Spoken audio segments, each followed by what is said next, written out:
to Matthew chapter 17 and let's read verse 20. మత్తయి సువార్త 17వ అధ్యాయము 20వ వచనం. Or maybe let's read Matthew chapter 17 from 17 till 20. మత్తయి సువార్త 17వ అధ్యాయము 17 నుంచి 20 వచనాలు.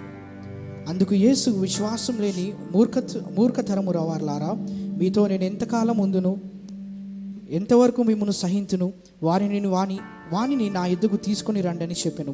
అంతటా యేసు ఆ దయ్యమును గద్దింపక అది వానిని వదిలిపోయెను. ఆ గడియ నుండి ఆ చిన్నవాడు స్వస్థత నొందెను. తరువాత శిష్యులు ఏకాంతంగా యేసు వద్దకు వచ్చి, మేమెందుచేత దానిని వెళ్ళగొట్టలేకపోతామని అడిగిరి. అందుకైనా నమ్మి అల్ప విశ్వాసము చేతనే మీకు ఆవగింజంత విశ్వాసం నుండి నడిలా ఈ కొండను చూచి ఇక్కడ నుండి అక్కడికి పొమ్మనగా అది పోవును. ఆమేన్. మనం ఈ స్క్రిప్చర్ చూసుకున్నట్లయితే ఇక్కడ మనం ఒక స్టోరీని చూస్తున్నాము. ఏంటి ఆ స్టోరీ అంటే, ఈ డిసైపుల్స్ ఒక చిన్న బాబుని డెలివర్ చేయాలి అని ట్రై చేస్తారంట, కానీ వాళ్ళు ఆ బాబుని డెలివర్ చేయలేకపోయేసరికి వీళ్ళు ఆశ్చర్యపడుతున్నారంట, మేము ఎందుకు చేయలేకపోయామో అని. If you go back to Matthew chapter 10, Matthew chapter 11లో మనం చూసినట్లయితే అక్కడ ఏమని రాసి ఉంటుంది అంటే, దేవుడు అంట తన డిసైపుల్స్కి అథారిటీని ఇచ్చాడంట. ప్రతి ఒక్క డీమన్ని వెళ్ళగొట్టడానికి అథారిటీ ఇచ్చినప్పుడు వాళ్ళు వెళ్ళి ఎన్నో స్వస్థతలు చేశారని రాసుంది. కానీ ఎప్పుడైతే డిసైపుల్స్ ఈ బాబు దగ్గరకు వచ్చారో వాళ్ళ దెయ్యాన్ని వెళ్ళగొట్టలేకపోయారంట. వీళ్ళు కన్ఫ్యూజన్ స్టేట్లో ఉండి ఎందుకు మేము వెళ్ళగొట్టలేకపోయాము అని వెళ్ళి యేసు ప్రభు వారితోటి పర్సనల్గా మాట్లాడుతున్నారంట. వెళ్ళి యేసు ప్రభు వారిని అడుగుతున్నారంట, ప్రభు ఎందుకు ప్రభు మేము ఈ దెయ్యాన్ని మేము వెళ్ళగొట్టలేకపోయాము అంటే, ఇక్కడ యేసు ప్రభు వాళ్ళతో మాట్లాడుకుంటూ ఇంగ్లీష్లో చాలా బాగా రాస్తుంటుంది. It says that you have very little faith అని అంటాడంట. మీకు చాలా తక్కువ విశ్వాసం ఉంది కాబట్టి మీరు దాన్ని వెళ్ళగొట్టలేకపోయారు, కానీ మీకు ఆవగింజంత విశ్వాసం ఉన్నా చాలు, మీరు గొప్ప గొప్ప మౌంటైన్స్ని మీరు మూవ్ చేస్తారు అని ఇక్కడ డిసైపుల్తో దేవుడు మాట్లాడుతున్నాడంట. సో నా క్వశ్చన్ ఇక్కడ ఏంటి అంటే, దేవుడు డిసైపుల్స్తో మాట్లాడుతూ ఏమంటున్నాడు అంటే, మీకు చాలా కొద్దిగా విశ్వాసం ఉంది అని అంటున్నాడు. కానీ అదే రీతిగా యేసు ప్రభు వారు ఇక్కడ ఇంకా ఏమంటున్నారు అంటే, మీకు ఆవగింజంత విశ్వాసం ఉన్నా చాలు అంటున్నాడు. ఇప్పుడు ఆవగింజ ఎంత ఉంటుందండి? మన కంటికి కనబడుతుందా? మనం ఒక్క ఆవగింజను తీసుకుంటే, నేను ఎక్కువ కుకింగ్ చేయను కానీ నాకు తెలిసిన ప్రకారంగా అయితే ఆవగింత మన మేబీ ఇట్స్ ఎ లిటిల్, మనం ఒక 3-4 తీసుకుంటే మన కంటికి కనబడుతుందేమో కదా. కానీ యేసు ప్రభు వారు ఇక్కడ డిసైపుల్స్తో మాట్లాడుతూ ఏమంటున్నారు అంటే, మీకు తక్కువ విశ్వాసం ఉంది అంటున్నారు, కానీ ఒకవేళ మీకు ఆవగింజంత విశ్వాసం ఉన్నా చాలు అంటున్నారు. సో ఆవగింజంత విశ్వాసము అంటే ఏమిటి? ఎవరికైనా తెలుసా అండి? What is the faith? Mustard seed faith. అంత చిన్న విశ్వాసం అంటే ఏంటి? చాలాసార్లు మనం ఏమనుకుంటాము అంటే, విశ్వాసము సైజ్ ద్వారా వస్తుంది అని అనుకుంటాం. మనం ఒకవేళ పెద్ద విశ్వాసము చిన్న విశ్వాసము అని అనుకుంటాం. కానీ యేసు ప్రభు వారు ఏమంటున్నారు అంటే, మీకు ఎంత పెద్ద విశ్వాసం ఉంది అని కాదు, కానీ మీకు కొద్దిగా అయినా కంప్లీట్ విశ్వాసం ఉంటే చాలు అని అంటున్నాడు. హల్లెలూయా.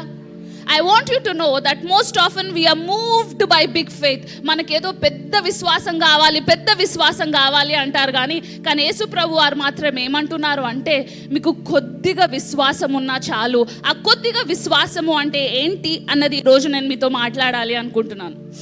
If you go back to Hebrews chapter 11 and verse 6, అక్కడ ఏమని రాసి ఉంటుంది అంటే, anybody that comes to God, it is impossible for a man to please God without faith. తెలుసా అండి, దేవునికి విశ్వాసము లేకుండా దేవునికి ఇష్టడై ఉండుడా అసాధ్యము అంట. కానీ ఎవరైతే ఆయన దగ్గరికి వస్తున్నారో వాళ్ళు ఏమని రావాలి అంటే, ఆయన ఉన్నాడు అని గ్రహించాలి అంట. అతని వెతుకు వారికి అతను ఫలము దయచేసేవాడు అని వాళ్ళు గ్రహించాలి అని వాక్యం సెలవిస్తుంది. So do you know what is mustard seed faith? మీరు ఎప్పుడైతే ఆయన సన్నిధిలోకి వచ్చి మీరు ఆయన సన్నిధిలో కూర్చుంటున్నారో, ఆయన చేస్తాడా చెయ్యడా అన్నది కాదంట, కానీ తప్పకుండా ఆయన చేస్తాడు అని నమ్మడమే ఆవగింజంత విశ్వాసం అయి ఉంది అని వాక్యం సెలవిస్తుంది. నేను ఎవ్రీ టైం ఇంట్లో ఉన్నప్పుడు మా స్వీటీ గారిని చూసి, దారా స్వీటీ నేను నిన్ను ఎత్తుకుంటాను దారా అంటే, అది ఎప్పుడు నన్ను చూసి నవ్వుతుంది. మమ్మీ నువ్వు నన్ను ఎత్తుకోలేవు, మమ్మీ నువ్వు నన్ను ఎత్తుకోలేవు అని అంటుంది. ఎందుకంటే దాన్ని తెలుసు నా దగ్గర ఆ స్ట్రెంగ్త్ లేదు దాన్ని ఎత్తుకునే. కానీ ఎప్పుడైతే వాళ్ళ డాడీని చూస్తుందో, ఒక 1 కిలోమీటర్ ముందు నుంచే పరిగెడుతుంది మా డాడీ నన్ను ఎత్తుకుంటాడేమో అని. ఎందుకు తెలుసా అండి? When she's going to our father, ఎప్పుడైతే తన తండ్రి దగ్గరికి తను వెళ్తుందో తనకేం తెలుసు అంటే నా తండ్రి అది చెయ్యగలడు అని దానికి తెలుసు. అదే రీతిగా దేవుడు ఏం ఎక్స్పెక్ట్ చేస్తున్నాడంటే ఎప్పుడైతే మనం ఆయన సన్నిధి దగ్గరకు వస్తామో, లేకపోతే ఎప్పుడైతే ఆయన మనం ఒకటి అడుగుతున్నామో, ఆయన మనల్ని ఏ రీతిగా చూడాలి అని అనుకుంటాడంటే, మీరు ఎప్పుడైతే ఆయన అడుగుతున్నారో నా దేవుడు తప్పకుండా చేస్తాడు, చేసే సామర్థ్యత ఆయన లోపు ఉంది అని ఎక్స్పెక్ట్ చేసే వాళ్ళనే దేవుడు సీడ్ ఆఫ్ మస్టర్డ్ ఫెయిత్ అని అంటున్నాడు. హల్లెలూయా. అయితే ఈ డిసైపుల్స్ ఎందుకు ఈ డీమన్ని వెలగొట్టలేకపోయారు అంటే, నేను చేసిన రీసెర్చ్ ప్రకారం ఇప్పటి వరకు వాళ్ళు గుడ్డి వాళ్ళని దే హెల్ప్ ద బ్లైండ్, కాళ్ళు లేని వాళ్ళకి హెల్ప్ చేశారు. కానీ ఎప్పుడైతే ఈ బాబు వచ్చాడో ఈయన కండిషన్ చాలా సివియర్గా ఉందంట. వెన్ ఐ సే సివియర్గా ఉండడం, చిన్నప్పటి నుంచి అంట ఆయన వాటర్లో పడుతున్నాడంట, మంటలో పడుతున్నాడంట. ఆయన మంటలో పడుతున్నా కానీ ఆయన శరీరం కాలిపోవట్లేదంట. సో ఎప్పుడైతే డిసైపుల్స్ ఈ బాబుని చూసారో వాళ్ళకి ఏం అనిపించింది అంటే, ఇప్పటి వరకు అయితే ఇన్ని దెయ్యాలను వెళ్ళగొట్టాం కానీ ఈ దెయ్యం ఏంటో చాలా కొత్తగా ఉంది, దీన్ని వెళ్ళగొడతామో వెళ్ళగొట్టలేమో అని భయపడుతున్నారంట వీళ్ళు. అండ్ చాలాసార్లు అండ్ ఎప్పుడైతే వాళ్ళ మనసులో ఆ డౌట్ ఎంటర్ అయ్యిందో, they stepped out of the faith that they had in God. ఎప్పుడైతే వాళ్ళు వాళ్ళ కండిషన్స్ని చూడడం స్టార్ట్ చేశారో, వాళ్ళు ఏం చేశారు అంటే దేవుడు అనే నమ్మకములోంచి అంట వాళ్ళు బయటకు వచ్చారంట. చాలాసార్లు మన జీవితంలో ఎప్పుడైతే వాక్యము విత్తబడుతుందో, ఇది వాక్యము మాత్రమే విత్తబడట్లేదు, మీకు విశ్వాసము విత్తబడుతుంది. ఈ విశ్వాసాన్ని మీరు ఎప్పుడు వాడతారు అంటే, మీ కంటి ముందు మీ సిచ్యువేషన్స్ ఏ రీతిగా ఉన్నా కానీ మీరు విత్తబడిన వాక్యాన్ని మీరు ఎప్పుడైతే నమ్ముతారో, ఆ స్మాల్ మస్టర్డ్ సీడ్ ఫేత్ అనేది మీ జీవితంలో నాటబడి అది చాలా పెద్ద వృక్షముగా మారుతుంది అని వాక్యం సెలవిస్తుంది. హల్లెలూయా. చాలాసార్లు మనం కూడా ఈ డిసైపుల్స్ వల్లే ఉంటాం కదండి. We believe God that he can heal a headache. అవునా అండి?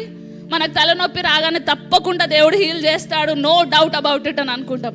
అదే మీకు క్యాన్సర్ ఉందని చెప్తే అండి ఏం చేస్తారు? Who is the best doctor in Hyderabad? Siri can you please suggest? మళ్ళీ యూట్యూబ్ వెళ్తాం, ఆ డాక్టర్ ఏ రీతిగా అసెస్ చేశాడు, ఎంతమంది హీల్ అయ్యారు చెక్ చేద్దాం. అవన్నీ చెక్ చేసిన తర్వాత then we will decide whether we will be healed or we will not be healed. కానీ the things of the spirit are very simple అని ఎప్పుడు చెప్తూ ఉంటాను. దేవుడు ఏమంటున్నాడు అంటే, మీ కండిషన్స్, ఒకవేళ మీ ఫేత్ మీ కండిషన్స్ పైన డిపెండ్ అయినట్లయితే అది విశ్వాసము కాదంట. మీ ఫేత్ ఏ రీతిగా ఉండాలి అంటే, నీ కండిషన్స్ ఏ రీతిగా ఉన్నా కానీ నా దేవుడు ఉన్నాడు, నా దేవుడు చేస్తాను అంటే చేస్తాడు అని నమ్మిన వాళ్ళపైన అంట ఆ మస్టర్డ్ సీడ్ ఫేత్ వాళ్ళ జీవితం పైన యాక్టివేట్ అవుతుందంట. హల్లెలూయా. I don't know what mountain that you have today in front of you.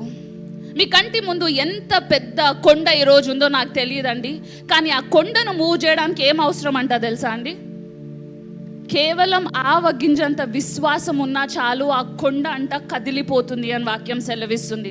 In fact మీరు ఆ స్క్రిప్చర్ కంటిన్యూషన్లో చదివినట్లయితే it says that nothing is impossible for a person who has a faith of a mustard seed.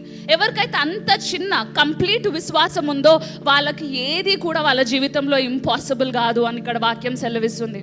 Maybe ఈరోజు doctor చెప్పారేమో మీకు పిల్లలు పుట్టరు అని, but I want to tell you, God can do anything in your life. Maybe ఈరోజు మీకు అనిపిస్తుందేమో నా పిల్లలు మారరు అని, కానీ దేవుడు ఏమంటున్నాడు అంటే నేను తప్పకుండా మారుస్తాను అని అంటున్నాడు. ఒకవేళ ఈరోజు మీరు ఆయన సన్నిధిలో కూర్చొని ఉండి ఆయన ఉన్నాడు అని మీరు గ్రహించి, ఆయన తప్పకుండా నాకు కావాల్సింది నాకు ఇస్తాడు అని ఒకవేళ మీరు ఈరోజు నమ్ముతున్నట్లయితే ఆ విశ్వాసము మీ జీవితం పైన యాక్టివేట్ అవ్వునుగాక నేను ప్రార్థన చేస్తున్నాను. The lady with the issue of blood, ఈ రక్తస్రావంతో బాధపడుతున్న స్త్రీ ఎప్పుడైతే యేసు ప్రభు వారి గురించి ఒక వార్త వినిందో తన మనసులో ఒక చిన్న ఫేత్ డిపాజిట్ అయిందంట. మనకు విశ్వాసము వినడం ద్వారానే వస్తుంది కదండి. తను ఎప్పుడైతే ఆ విశ్వాసాన్ని నమ్మిందో తను ఏం చేసిందంట, the second step to activate your faith. మొదటి మీరు ఆయన ఉన్నాడు అని, ఆయన చేస్తాడు అని గ్రహించాలి.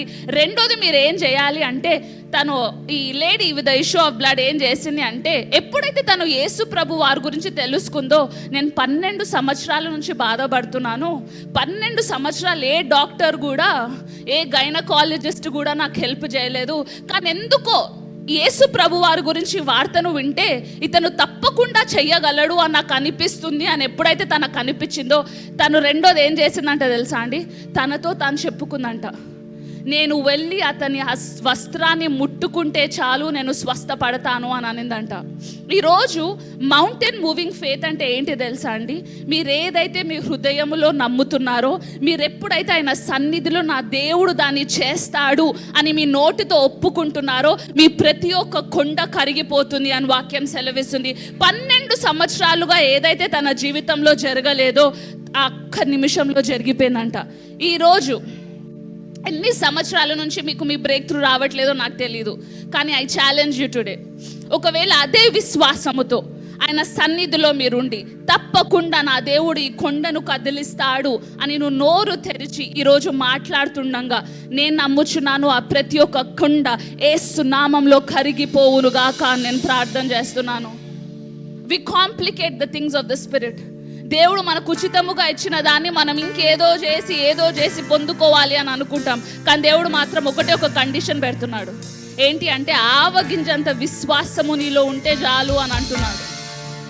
ఏ రీతిగా అయితే ఒక మనిషికి ఆక్సిజన్ అవసరమో, ఒక విశ్వాసికి ఫేత్ చాలా అవసరం అండి, విశ్వాసము. ఒకవేళ మీరు విశ్వాసములో మీరు ఉన్నట్లయితే మీ జీవితంలో ఏది కూడా ఇంపాసిబుల్ కాదు అని నేను నమ్ముచున్నాను. Amen. Are you all ready? మనం యేసుక్రీస్తు వారి బల్లలో పాల్గొంటుండగా I want you to know that communion is also attached with faith. ఈ బల్ల అనేది ఏంటి అంటే అది ఒకవేళ మీరు విశ్వాసముతో చేసినట్లయితే తప్పకుండా అది మీ జీవితంలో రిజల్ట్స్ ఇస్తుంది అని వాక్యం సెలవిస్తుంది. యేసుక్రీస్తు వారు మన కొరకు సిలువలో చనిపోయి అంట మన పాపము లాగా మారి, మన కర్స్ లాగా మారి, మన డిజీజ్ లాగా మారి ఆయన చనిపోయాడు. ఎందుకంటే మీరు నేను ఆయన బ్రతకాల్సిన జీవితాన్ని బ్రతకడాని కోసం అంట. ఈరోజు ఒకవేళ మీరు సిక్నెస్తో బాధపడుతున్నట్లయితే మీ విశ్వాసాన్ని ఆయన బల్లలో మీరు జోడిస్తుండగా మీకు ఇప్పుడే హీలింగ్ వచ్చునుగాక అని నేను ప్రార్థన చేస్తున్నాను. ఒకవేళ మీరు స్ట్రగుల్ అవుతున్నట్లయితే ఆయన బల్లలో మీరు పాల్గొంటుండగా మీ ప్రతి ఒక్క స్ట్రగుల్ మిమ్మల్ని వదిలి వెళ్ళిపోవునుగాక అని నేను ప్రార్థన చేస్తున్నాను. I want you to know that your faith is an evidence. Hebrews chapter 11 and verse 1. I really love this. అక్కడ ఏమని రాసి ఉంటుంది అంటే your faith is an evidence of what you believe for అంట. నీ విశ్వాసము ఏంటి అంటే నువ్వు దేని కొరకైతే ప్రార్థన చేస్తున్నావో దాన్ని రుజువై ఉందంట. ఇప్పుడు మీరు ఒక షాప్కి వెళ్ళి ఒక ఐటెం కొన్నారనుకోండి, వాళ్ళు మీకు రిసీట్ ఇస్తారు కదా. ఆ రిసీట్ ఇచ్చినప్పుడు దాని అర్థం ఏంటి? ఆ వస్తువు ఆల్రెడీ మీకు దొరికిందని. సో మీ విశ్వాసము ఏంటి అంటే ఒకవేళ మీరు కారు కొరకు ప్రార్థన చేస్తున్నట్లయితే ఆల్రెడీ మీ కీస్ మీ దగ్గర ఉన్నాయంట. ఒకవేళ మీరు ఇంటి కోసం ప్రార్థన చేస్తున్నట్లయితే దాని కీస్ ఆల్రెడీ మీ విశ్వాసము రూపంలో మీకు ఉందంట. మీరు ఎప్పుడైతే ఆ విశ్వాసాన్ని మీరు వాడుతున్నారో, మీరు దేని కొరకైతే ప్రార్థన చేస్తున్నారో అవి ఆటోమేటిక్గా మీ జీవితంలో అవి మేనిఫెస్ట్ అవుతాయి అని వాక్యం సెలవిస్తుంది. హల్లెలూయా.